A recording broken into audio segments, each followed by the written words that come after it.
Hey everybody, welcome back to another episode in this ongoing series to document my personal favorite albums of the 1980s. This is part 2, so we're going to be talking about 1981 as documented over on the website bestoveralbums.com. And at number 40 we have DOA's Hardcore 81. I actually have about half the songs from this record on the DOA compilation called Bloodied But Unbowed. So the important thing about this release is that this Canadian band firmly cemented the term hardcore to describe the style of punk that they were playing, which was faster and more aggressive than a lot of 70s punk bands. And DOA is still melodic as hell, so it's not like there was a trade-off in song quality. But yeah, classic early hardcore release by DOA. Then at number 39, we have the one and only full-length album by Suburban Lawns, featuring Sue Tissue as one of the two vocalists. Really quirky, artsy, energetic punk with like hints of surf, maybe, I guess you could call it. This is on the IRS label, so it's pretty firmly in the new wave style, I would say, more so than punk. But yeah, after this record, they put out an EP, and Sue Tissue had a solo album and a small role in a Jonathan Demme movie called Something Wild, if I remember correctly. And then she just kind of disappeared from the music industry. She kind of went off the grid or something. And this does have inner sleeve with the lyrics. Yeah, really, really super fun album. Very quirky, very artsy. Now, moving on to number 38, The Selectors, Celebrate the Bullet, their second album. It's pretty much in the same vein as their first, but less ska influenced. A lot of the songs I personally think sound like rewritten versions, slowed down from the first record. They're fairly similar. Really good, catchy UK pop punk, for lack of a better term. Anyway, moving along to, let's get back to number 37. Talking about Milkshakes by The Milkshakes, featuring the wild Billy Childish on guitar and vocals.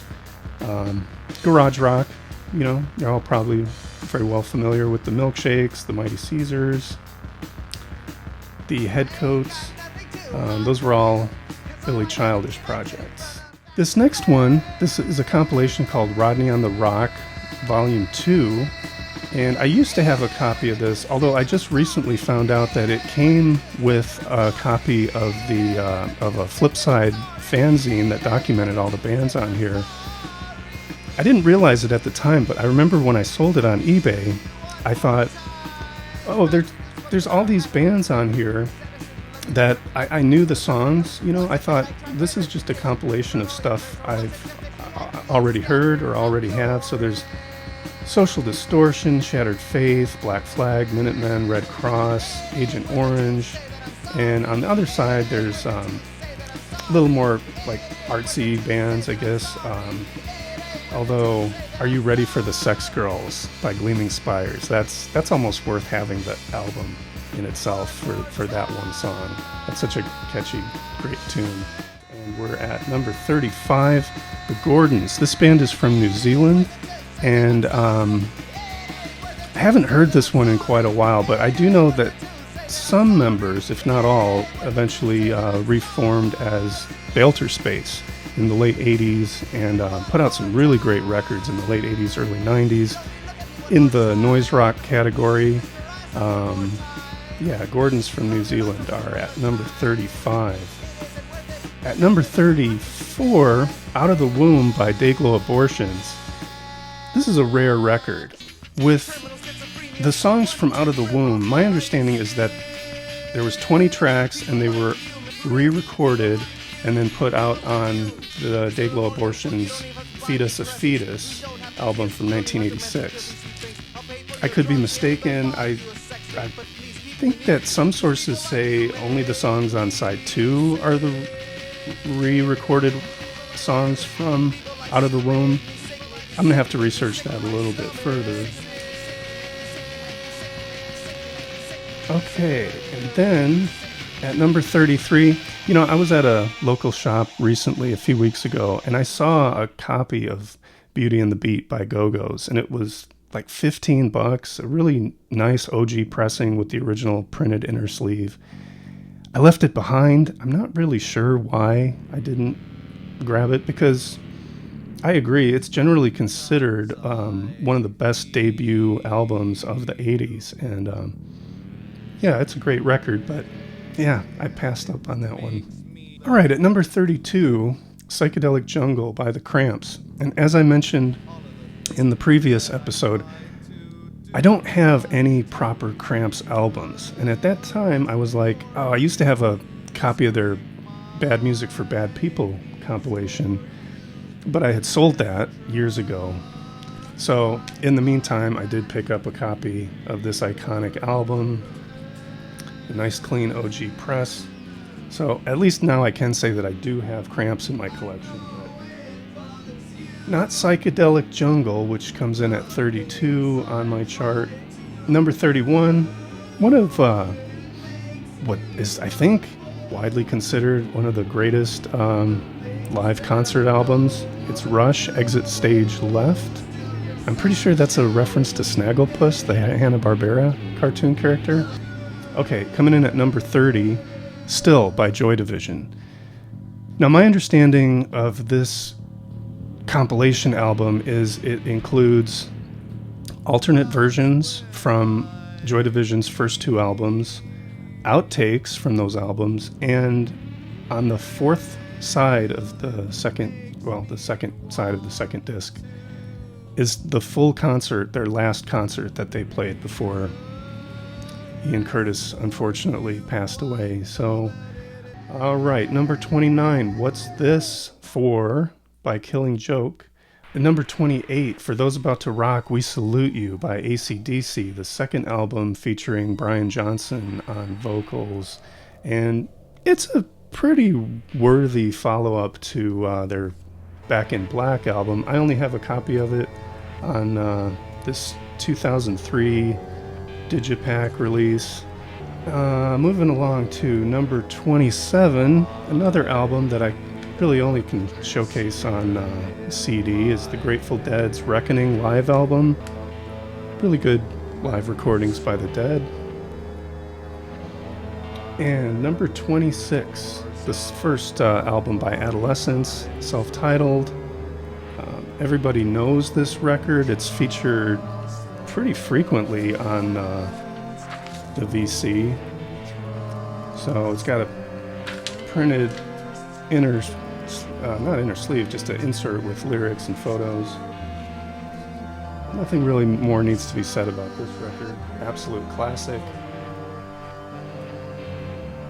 Okay, at number 25, Flowers of Romance by Public Image Limited. And to number 24, this is the Big Boys' first full-length album. It's Where's My Towel? / Industry Standard. This is available on their Skinny Elvis compilation that compiles all their early stuff.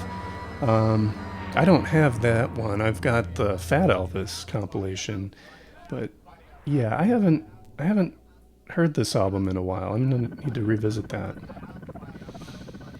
Okay, at number 23, we have the Minutemen. This is their first full-length album, and this is called The Punchline. I pretty much love everything by the Minutemen. Early classic SST release there. And I was checking out to see if... I was hoping there might be an early SST catalog in there, but there's no insert in this copy.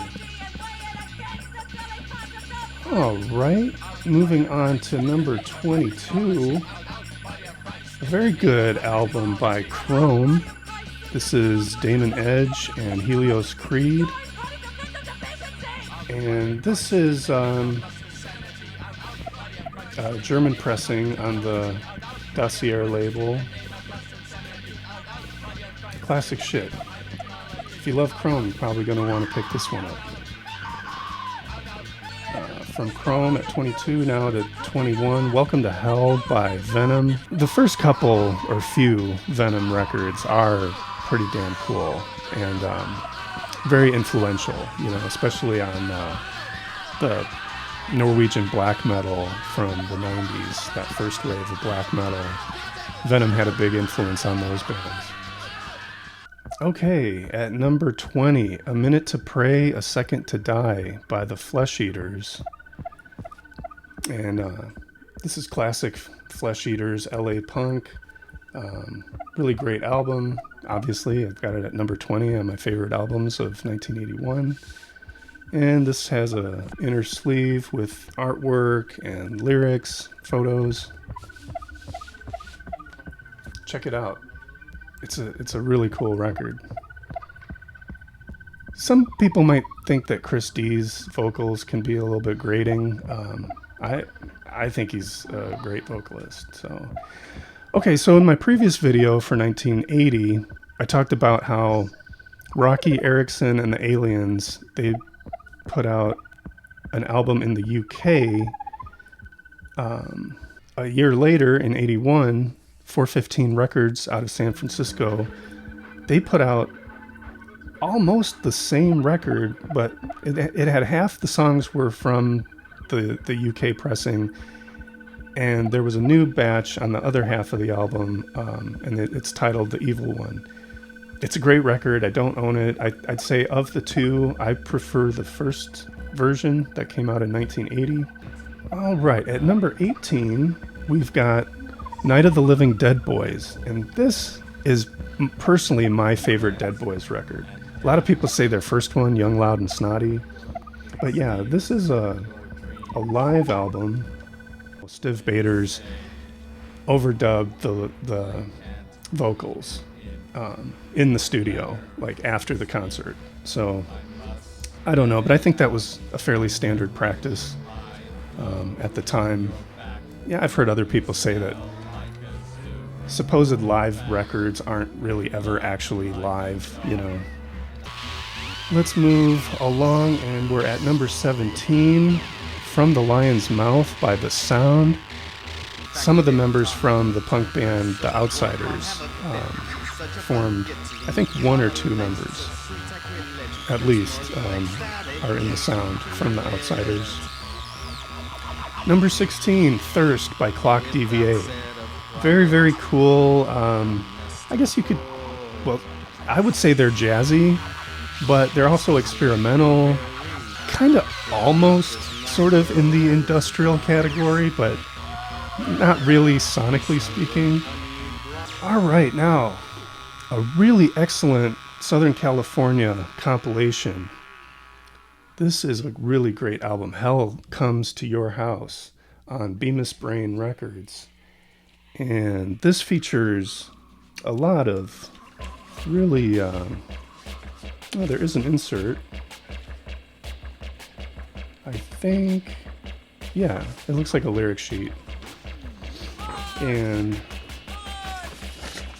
this features bands such as 45 Grave, Christian Death, 100 Flowers, Rhino 39, Super Heroines, Social Distortion, Legal Weapon, Red Cross, Modern Warfare, Secret Hate, and Conservatives.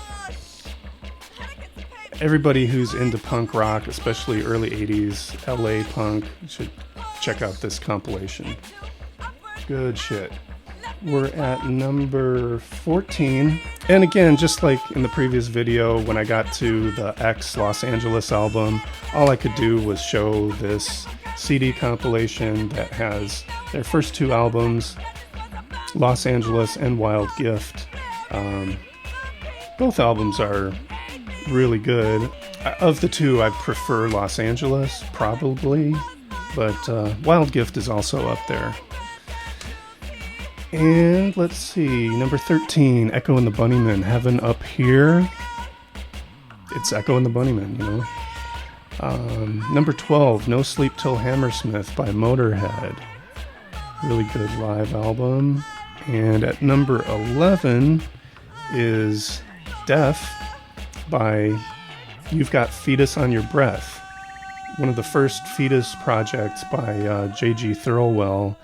And on vinyl, I believe it was limited to about 1,000 copies and wasn't reissued until Thirsty Ear in the late 90s.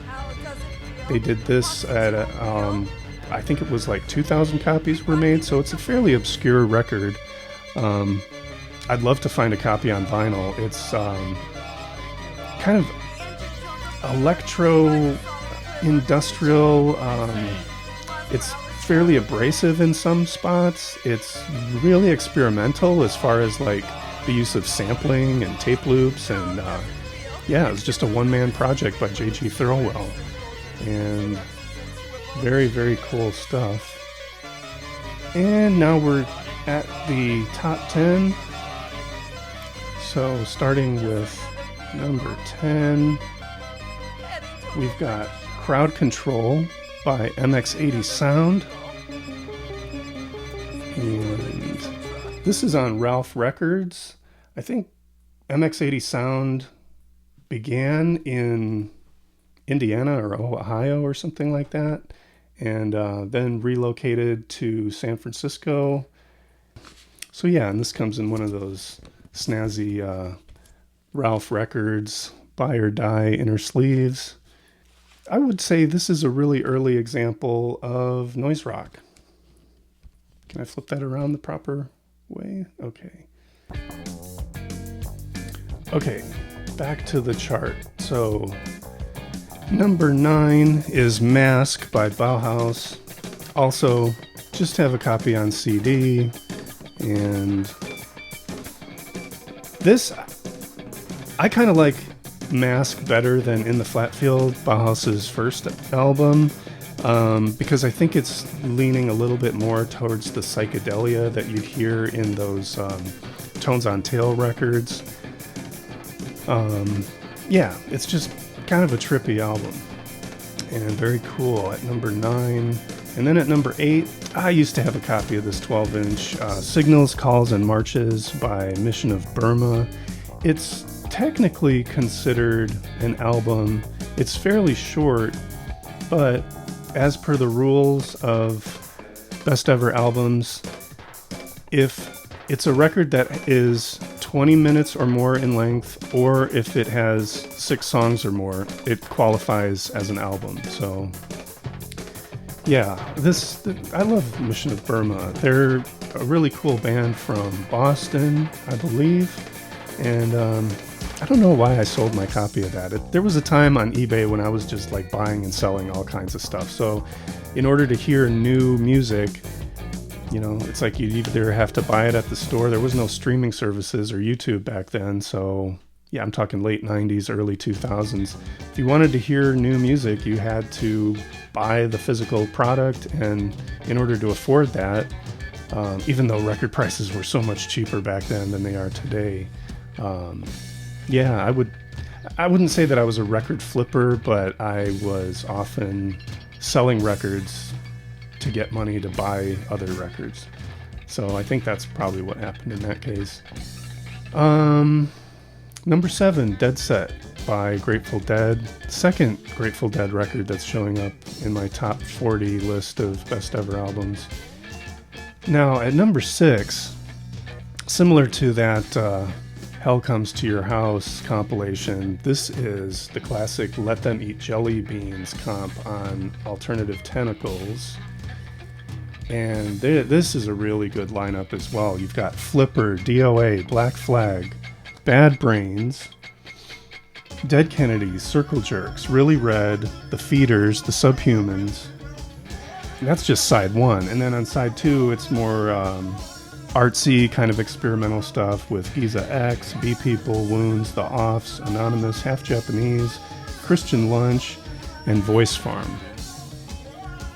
Highly recommend checking out this compilation if you're interested in early West Coast punk I think these bands are all primarily West Coast. Well, there's DOA from Canada, Bad Brains are from the East Coast, Really Red from Texas, Feeders from Arizona.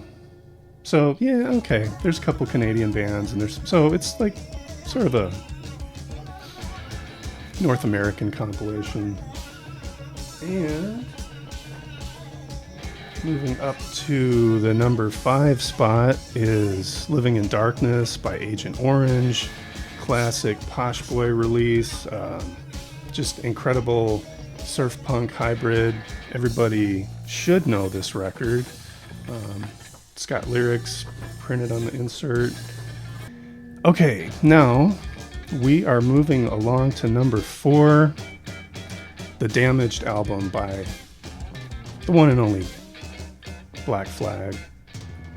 This is an OG press with the, as a parent, I found it an anti-parent record sticker that the band and friends, I heard Henry Rollins on a podcast talking about how like they gathered a group of people and they went to the record plant, the warehouse, and they pasted stickers over the MCA Unicorn label, because I think there was a lawsuit pending or something, some kind of grievance that the band had towards the label.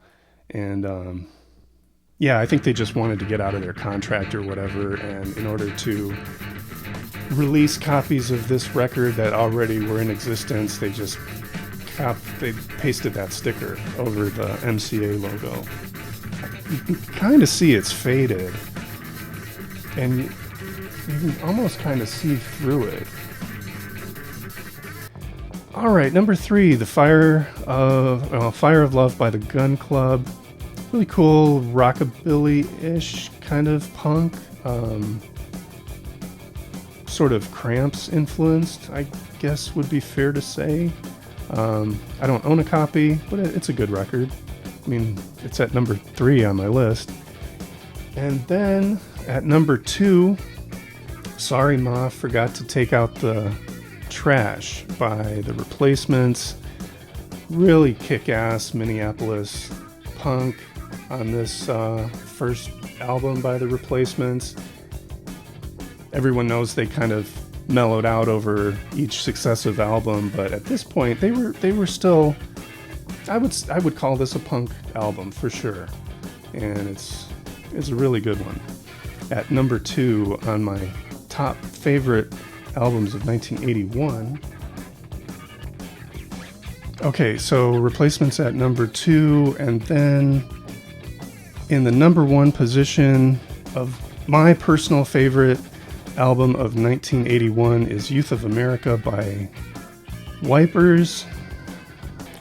And I have this snazzy European press with the cartoon illustrated cover.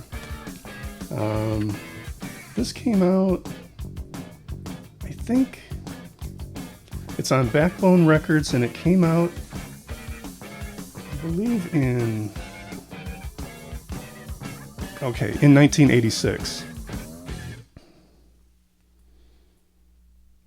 As you can see there. So copyright 81, and then issued in Europe. Yeah, this is a pressing out of West Germany. I actually kind of like this alternate cover. I've always thought that the artwork on the U.S. pressing was just very generic, with like the collage kind of photos, and just from a graphic design standpoint, I don't think it looks really all that great, but the album is amazing. So yeah, that's it. My top 40 favorite albums from 1981, and I've got a few honorable mentions that I'd like to share. As I was going through my albums from 1981, I picked up this Throbbing Gristle. Hang on. Throbbing Gristle's Greatest Hits, which I never ranked this I'm gonna have to listen to this and see if, and it is listed on besteveralbums.com, but for some reason, for a long time, I thought that this was a reissue of Throbbing Gristle's 20 Jazz Funk Greats album, but this is actually a compilation. So it features a few songs from 20 Jazz Funk Greats, but it is its own record, and I'm gonna have to see if this should be among my top 40 favorite albums, and if so, I'll try to address that in the next video. And then also, about 3-4 years ago, I picked up this compilation on Gulcher Records. It's called Red Snurts, The Sound of Gulcher. And it's got bands such as the Gizmos, the Jetsons, the Zero Boys, Dow Jones and the Industrials. Anyway, this is not even listed on Best Ever Albums, so I'm going to have to upload the album data to the website and see where the ranking of that record falls in among my top favorites from 1981. And then another record that isn't on my chart, but it should be. In fact, this probably could be in top 10, let's say, if not top 5. But it is the first album by Popo Pies. This is the White EP. And again, with the rules of besteveralbums.com, if it's got 6 songs or more, it qualifies as an album. I think this falls just short of 20 minutes, but man, this is such a great record. And the first time I heard of Popo Pies was in around 1987. I picked up a copy of the Popo Pies third record, Joe's third record, and there was an insert. It's on Subterranean Records, and there was an insert that showed the second album, which was also on Subterranean. This is on 415 Records out of San Francisco, where the band was based out of. And so I knew this existed for a long time before I ever found it. And I'm pretty sure the first copy I got was on eBay. But yeah, it's one of those records where, like, whenever I see a copy online or in a shop, like, I'll buy it just because it's that good. And for so long, it was so hard to find that it's just like, anytime I see it, I pick it up. And, they usually go for around $20 or so. But yeah, whenever I'm buying a record on Discogs, I usually like to find at least 1 or 2 other items to combine in one package from a seller so that it helps offset the cost of shipping and tax. But yeah, so that's why I have like 5 copies of that White EP by Popo Pies. And then also, just like in the previous video, I wanted to showcase a handful of 7-inch records from 1981. We've got Flippers, Love Canal, backed with Ha Ha Ha, classic on Subterranean. And we've got the very first Meat Puppets release, In a Car, and this is on World Imitation Records. This was before SST reissued it. And check this out.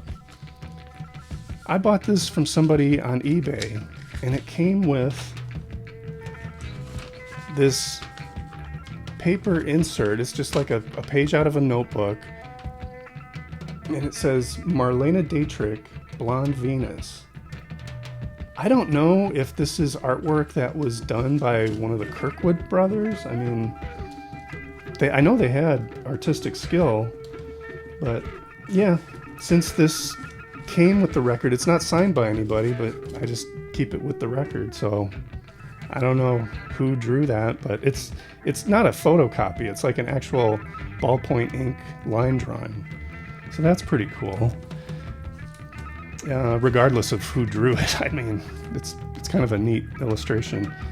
Then again on Subterranean Records, Prefix, The songs are Underneathica and Ectomorphine. This is really good electro funk weirdness. It's very quirky. It's super cool record. And one of the only like couple records that I have on the Stiff label, this is 10-Pole Tutor, Throwing My Baby Out with the Bathwater. The only other record on Stiff that I can think of that I have is that first Plasmatics LP, New Hope for the Wretched. And yeah, so that's it. That's my top favorite records of 1981. Thanks for joining me, and we'll be back with 1982 at some point in the near future, hopefully. And if anybody's interested in checking out my charts on besteveralbums.com, all you have to do is register an account, which means choosing a username and a password, and you can start building charts and browsing other user charts. So if you want to get a sneak peek at what I have coming up for 1982, you'll find that over there at besteveralbums.com. Thanks for watching. As always, have fun listening to great music. We'll catch you on the next one. Cheers, everybody.